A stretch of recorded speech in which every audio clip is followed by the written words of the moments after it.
So, I think it's about, before you say you want to be a black owner, I think you need to say, what market are you trying to target? Are you trying to target the black market? And not the black market as in like that underground stuff. That's a very good point. Or are you trying to target like?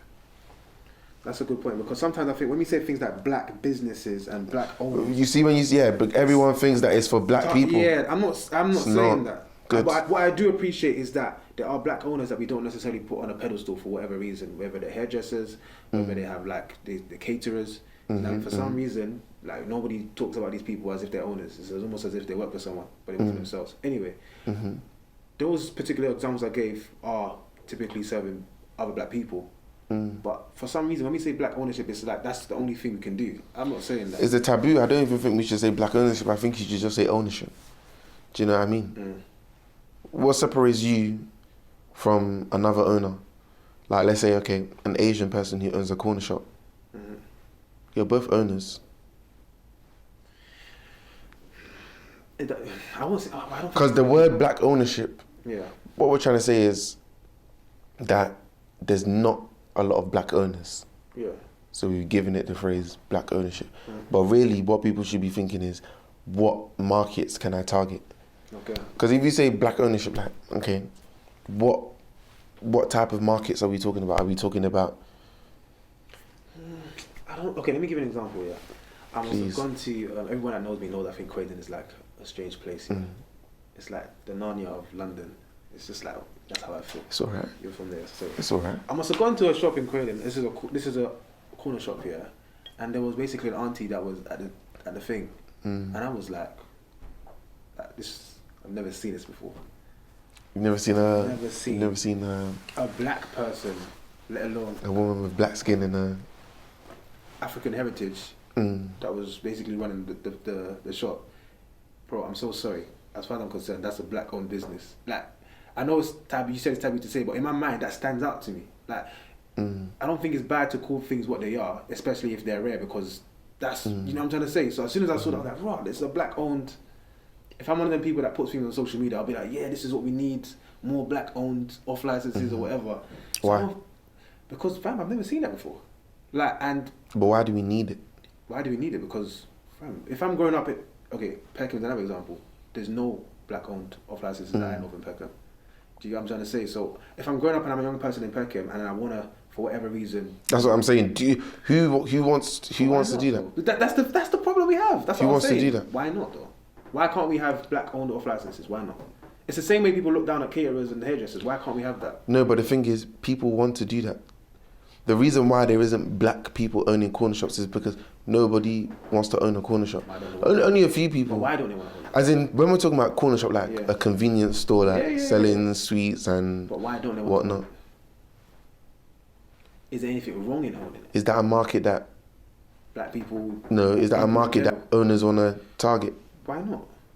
You said it yourself. Everything, fam.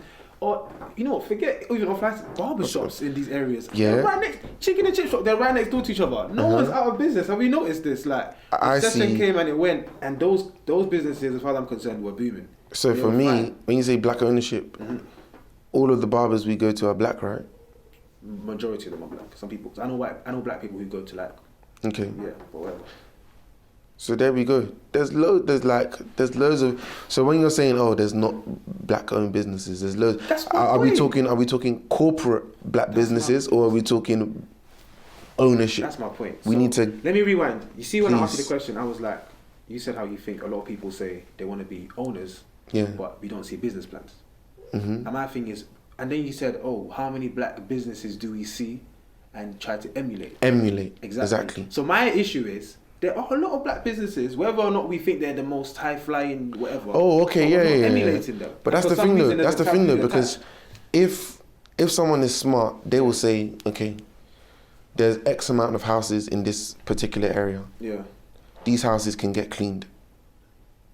Let's put a plan together and let's start a cleaning company. Yeah.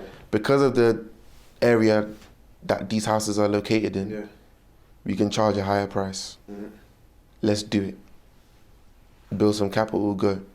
But how many people want to clean? Do you understand? Then if you see But so if you see black services or whatever, and there are, exactly. But this is my thing. But he wants to do that because growing up as a child, there's no way you can tell me somebody wants to be a cleaner, own a corner shop, etc., etc. When you grow up as a child, the first thing in your head is like, do you know what I mean? You're aiming for the star, so you can say, oh, I want to be an entrepreneur. I want to be a salesman. I want to be an athlete. Yeah. Do you know what I mean? Nobody wakes up and says, for me anyway, everyone that I've seen, especially in the area that I grew up in. Yeah, and says, I want to work as a cleaner. I want to work as a cleaner in the corner shop. But there's a difference between working as a cleaner and owning a cleaning business. You know what I'm trying to say? And but to own one, you have to work as a cleaner. You have to work as a cleaner, it's true. But my thing is, I think this is an issue that we have. Sometimes we think it's the most glamorous things we have to obtain. It's not. Owners. Because at the end of the day, if you're owning your own business, all that money that you're earning is coming to you. So there's a difference between working as an employee and getting a salary. Well, people don't say it like that. People see it as, I would rather attach myself to this typical example. Like, how many people, I know it's not even a typical example, but no one's saying I want to join the new black-owned football club. They want to go and play for Arsenal. They want to play for Man United. I understand why. There's reasons like that make for like football and sports why you'd want to play for those teams. But it's the Premier League. Exactly. But for business, I feel like we need to snap out of this thing. The black-owned football club, I'm not even... No, I'm not saying that there's not. That's what I'm saying. Oh. People aren't trying to do that. That's what I'm trying to say. I was wondering, is there a black-owned football club? For me personally, I feel like all these footballers, because a lot of it is just either, you know... We should have one by now, though. Because Africa's such a big continent. There's a lot of rich people in Africa, contrary to popular belief. There's a lot of billionaires who aren't allowed on Forbes list because of other reasons. But anyways, there's a lot of people who have money who are black in this world. Having a football team, this is a bit of a side note. We should have one. Like, money can be put together. But why? Why not? Do they want to own a football club? This is just another example. I know. They would rather, this is my assumption, they'd rather aspire to be an owner of a football club that is already established than put their own in it. That's just another example of us. For some reason, we don't want to. Because if I look at someone like Carmelo Anthony, he's got a football club, but it's in like Puerto Rico. It's not necessarily going to be. That's good. Yeah. Why did you say but? Because it's in Puerto Rico, isn't it? But what does that mean? Did you see what I'm trying to say? It's like no. I'm just saying that you won't actually know about it unless you know about it. Do you know what I mean? Why does it need to be? Why does it need to be known about? Like, why does it need to be a big thing? That's my thing. I get what you're saying, but low key, what you're saying is almost like you're saying he has this, but when you say but, you're taking away from something. I'm not taking anything away. I'm saying that people need to do their research. That's what I'm saying. Because all the things that you're talking about might already actually be out there. But here, do you know what I'm trying to say? So in the UK? In the UK. Yes. There's people who are putting together teams that are, you guys, what teams are these, please? Research. Do you know what I'm trying to say? I don't know, man. I don't know. This is something I struggle with a lot. I feel like we're scared to start small businesses. We say we want to be owners, because this is what I think the real issue is. And I was asking you, but I think that my thing is this. I think we're scared, we want to be owners, but we're scared to start from where owners actually start from. Do you get what I mean? Everybody wants to, you know what I'm trying to say, the quick route to, not everyone's going to raise 400 million for Facebook. Do you know what I mean? Not everyone's going to have like, you know what I mean, amazing skills to be a basketball, football player. Everyone can work hard and start from small. Do you get what I mean? No matter what it is, like you said, even if we're all doing the same thing, differentiate. Do you get what I mean? But for some reason, it's weird. And I feel like, sometimes I think about this as an overall, like, bigger picture. I was at an event last week, and we're talking about basically being black and British, and this is called What's Wrong with the Mandem, not necessarily black Mandem. Do you know what I mean? But this conversation, it seems to be going that way anyway. So, being black and British... We can switch it up whenever. Being black and British, seems to be... It's something that... How do I put it? I think it's an advantage. Do you get what I mean? Because we have a unique perspective. Yeah, if you're African American, slavery is a big thing, a big part of your culture. If you're in Africa, and they're making assumptions, a lot of the time it's like, we need to make it to the other side. We need to get to, you get what I mean? That's how a lot of us are even here, because our parents made that journey. But once you're here, in this Thank God country, for Tony Blair. You know what I'm saying? Once you're here, you've gone up here, or you finally eventually got here, and you've been here for a while, your perspective is quite unique to everybody else's. Do you get what I mean? And I feel like, in terms of who the people who are going to like basically make, I know it sounds cliche, but make this world a better place and stuff like that, I think it's the people who have that unique perspective of not being attached to a continent where there's so much bad things has happened, and not being attached to another continent where we've been taken away from somewhere, and we're just trying to be equal. Do you know what I mean? A lot of the time in America, being black is about just being equal to everyone else. I wanna play something. You know what I'm saying? Like, I wanna play something. That's interesting. You said that. So why I don't know if it will relate. Why are you just searching for it? It's like, it's right here. You got it already, yeah? Will they be able to hear it though? You play it, and then when we put this out, we're gonna have to like. Is it something like we can upload as well? I'm hoping so. It was literally, I was watching something on. Yeah. So we can get the video like just laid on top in the corner. Yeah, so they can see it. Like, yeah. Creative destruction, a risky business of going against the grain. The reasonable man adapts himself to the world. The unreasonable one persists in trying to adapt the world to himself. Therefore, all progress is on the unreasonable man. Say that again. Put it up again. Who's this? Creative destruction, a risky business of going against the grain. Nipsey Hussle. The reasonable man adapts himself to the world. The reasonable man adapts himself to the world. The unreasonable one persists in trying to adapt the world to himself. Therefore, all progress rests in the unreasonable man. So as in, you have to break the mold. Okay. You have to break the mold. When it comes to what you were just talking about, I think you have to break the mold. So, because I'm trying to make so many points, and it's like some of these ideas are kind of complicated, so I'm trying to say the way that makes sense in it. But so me making that point of being in Europe, being a black person in Europe, you have a unique perspective. I feel like it's very urgent for us to understand like the kind of things we need to do now, so that 20 years from now, 50 years from now, you have to build a dynasty. I mean, that should be the thing that's in the back of your head. As a man, as a woman, you have to build a dynasty, because you've got generations who are coming. Okay, let me ask you this question. You've got generations who are coming. Let me ask you this question. Is there any point going back home? Going back home? Of course. What is the point of going back home? The point of going back home depends on what you want to do. Okay. But in terms For of... me, yeah. the point of going back home is to explore the options that are out there, because there's so many opportunities. 1, for investment. 2, for enrichment. 3, for just growth in general. I mean, going back home with the skills that you've attained while you're overseas will definitely help the community.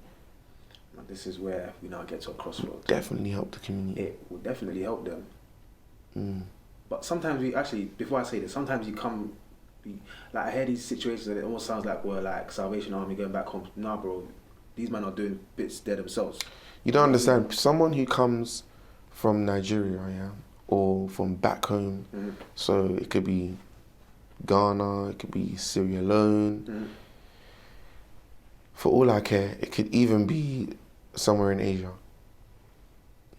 The way they're learning is 2 times faster than the way we're learning here. But that's only because of the infrastructures that we have here. The infrastructures we have here in terms of education, employment, all of that stuff is already set in stone. Whereas back home, a lot of these infrastructures aren't there. Like the education is like, it could be one way for somebody, one way for somebody else. As in, people just accelerate based on, do you know what I mean? Whereas here, No matter how smart you are, Protocol. year 1, year 2, year 3, year 4 has to be done. Yeah. Maybe if you're lucky, when you're 15, you might do your GCSEs early. Boohoo, like that's it. Other than that, nothing. Whereas back home, because the infrastructures are not built like the way they are here, is a case of whoever's got the aptitude. Okay. Will So bearing that in mind, will be pushed through. a lot of the time there's this notion of, okay, people who are here in Europe or wherever, we're going to take our fantastic skills and shiny qualifications back home and we're going to just make Wakanda. You know what I'm trying to say? Like, for some reason, as if those people back home aren't already doing what they can do. You know what I'm trying to say? I know someone who had the privilege of rising the ranks in a company like based in this country and going back home, and you know, he had the power to throw his weight around, but he said being there and having that power and influence doesn't change anything. If those people don't accept you, if they don't want to work with you, if they're looking at you like, who do you think you are coming here trying to change things up? Bro, nothing's happening. Do you get what I mean? And why I say that is because I think we have one foot in, one foot out. People that are in the diaspora. You have one foot in, you're working here, you're building a family here. That's the key point. That word you just said, diaspora. When I went to a town hall meeting for like the king of my like hometown, he was literally saying, look, a lot of people in the UK, in the diaspora, like UK, blah, Ireland, whatever, you go back home, the first thing you're thinking is, I want to build the biggest house. You're not gonna live there. It's the same thing as, it's the same thing when you, it's the same thing where you have, what's it called? Second homes, like holiday homes in Spain, holiday homes in, or second home in the UK. Like, if you're not living there, guess what's gonna happen? They're gonna up the money that you have to pay on that house. Do you know what I mean? Like, but when it's back home, if you build the house, as soon as you've bought the plot and you've got someone to do it, that's it. Whereas what the guy was telling me was, at home, invest in student accommodations. Forget about building a house. 10 building, like, unless you're ready to up and leave and remain there, cool. Even when you go there, you don't need a massive house. Rather, why don't you just build a student accommodation back home and let that generate income for you? Thank you. That income, instead of transferring it over to the UK, leave it in that country so that whenever you go to that country, you're set. You don't even need to bring any of your UK money. Thank you. The UK money that you have, invest. So this is even better than what I was saying. Because when I said one foot in, one foot out, it's like you're raising a family here, you're working here, and then there's this thing, light at the end of the tunnel. Eventually, one day, we're going to pack our bags and go back home and live in this massive mansion. No, you're not. You know what I'm trying to say? You're not, because really and truly, when you come here, it's because you didn't want to be there. Do you know what I'm saying? There's so many layers to this. And it's very, very, very, like, because there's different reasons. People leave, like, because, you know, pressure situations. People leave for better opportunities. There's a flip side. That's why I said to you, there's two ways to look at it. Leaving. So I said, is there any point in leaving? Because, you know what? Don't get me wrong. There is a point to leave. Like, there's good situations where you should leave and go back home and be... For me, there's a very important reason why you should leave. Because £1 equals 250 X, Y, and Z. That's today. Today. That's another thing, though. That's today. I get what you're saying. There's a big. Imagine. But then listen to this, bro. Have you set up what you need to set up here so that you can go back home and that £1 is still coming? No. You can just say no one's doing that. Why? Because you think it's bad to own a hairdresser, or you think it's bad to have a small business. But that's the thing. There's so many ways to. There's so many ways to accumulate wealth. You actually do not need to be an owner to accumulate wealth. That's an example. But that's, for me, are you doing I feel like being an owner is equivalent to, like, the American dream, for example. Yeah. Do you know what I mean? Yeah. I know what you're saying. That was an example because we're talking about ownership. Have you set up whatever system you need to set up to make your passive income from abroad be flying abroad and landing back home? Have you set it up? No.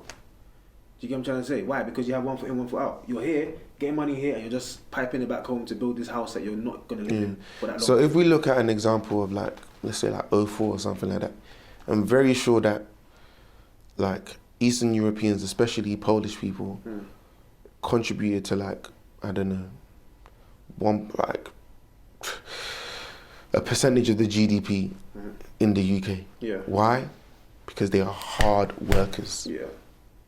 Those are the people that you'll see on construction sites. Those are the people that you'll see cleaning and all those other type of things. Same with people from our background as well. They do that as well.